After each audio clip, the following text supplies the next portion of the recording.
جعلين وشوايقة باقي السحنات الأخرى، مجتمع الكواهل المختلف. أخواننا ديل ما خلوا حاجة نتكلم فيها، لكن ده دين الشعب السوداني. نحن شعب فريد. تخيل بعد الوفاة طوالي أو بعد البرنامج بتاع جبل الجلف، أنا تاني يوم وصلت بالليل، تاني يوم اتحركت مشيت إلى ولاية سنار. عندنا مشكلة محكومين فيها 8 بالإعدام. بيت مع الصباح لقيت أسرة المقتول وخشينا المحكمة، وكان العفو من داخل المحكمة ل8.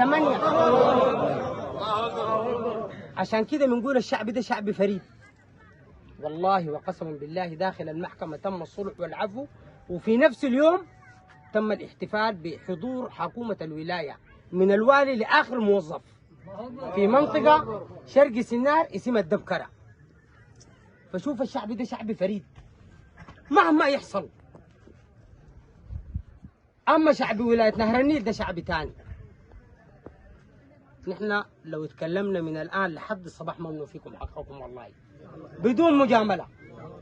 ناس الدجالان بيقولوا لنا زي لأنه نسابتك، أخونا الدجالان بيقولوا لي جعلين دي لأنه نسابتك. أنا حقيقة من الجبلات بهنا قبوشية وجوزميرف الود ده جد عوض السيد قسم السيس